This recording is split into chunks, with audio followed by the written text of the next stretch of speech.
আসসালামু আলাইকুম রহমতুল্লাহ। বন্ধুরা সবাই কেমন আছেন? আশা করি ভালো আছেন। এই ছোট মাছগুলা কোথায় নিয়ে যাওয়া হয় বা কোন ফ্যাক্টরিতে কি করা হয় সবগুলো আপনাদের সাথে আজকে শেয়ার। তার আগে আমাদের কাজের নমুনাগুলো একটু দেখুন। এভাবে আমরা ক্যারেটের মধ্যে আমরা বানবলে আর কি ক্যারেটের মধ্যে সাজিয়ে গাড়ির মধ্যে রাখতে হয়, এগুলাকে বরফ দিতে হয়, পানি দিতে হয়। এই দেখেন গাড়িগুলোর মধ্যে লোড করতে হয়। আরব দেশের ভাষায় আমরা সমুদ্র পার্কে সাহাল বলি আর কি। সাহালের মধ্যে দেখেন অনেকেরা মাছ পাইছে, অনেকেরা পায় না। যারা পাইছে তারা কাজ করতে আছে। দেখেন এটা সমুদ্র পার আর কি, যেটাকে আমরা সাহাল বলি। এই ছোট মাছগুলো গাড়ির মধ্যে লোড করা হয়। এক একটা গাড়ি 7 টন, 10 টন, 12-15 টন পর্যন্ত গাড়ি আছে। যখন মাছের মৌসুম সিজন আসে তখন এমনও দিন আছে 500 টন, 1000 টন পর্যন্ত মাছ পাওয়া যায়।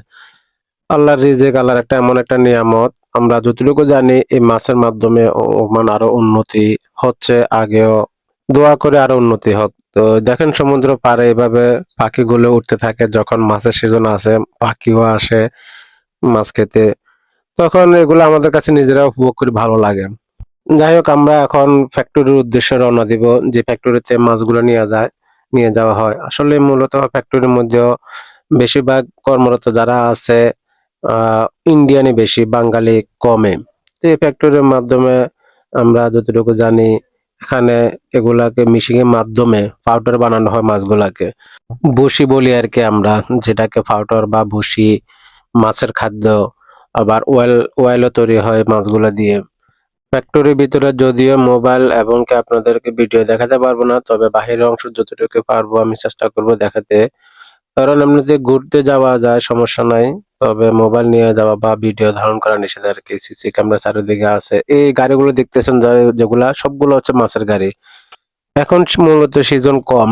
আর যখন সিজনের সময় তখন যে পুরা মাঠটা দেখতেছেন সবগুলো পুরা মাঠের মধ্যে গাড়ি সম্পূর্ণ সিরিয়ালে থাকে। অনেক গাড়ি থাকে এখানে। আমরা সাবাটন বলি বা সারাটন বলি, ভলভো বলি, বড় বড় গাড়িগুলা।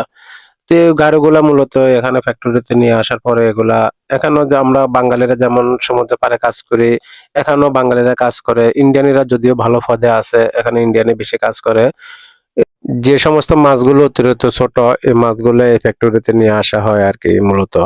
বড় মাছগুলো অবশ্য বড় বড় শেরকা আছে, এগুলোতে নেওয়া হয়। নেওয়ার পরে এগুলা তারা ফ্যাক্টরির মাধ্যমে বরফ দিয়ে প্যাকিং করে অন্য অন্য রাষ্ট্রে সাপ্লাই দেওয়া হয়।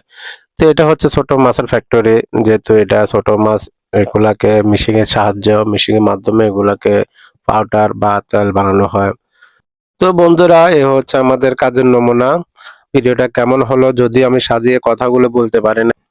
ইনশাআল্লাহ পরবর্তীতে আরো ভালো ভিডিও নিয়ে আপনাদের সামনে আমি হাজির হব। ভালো থাকবেন, সুস্থ থাকবেন। সবাইকে আসসালাম।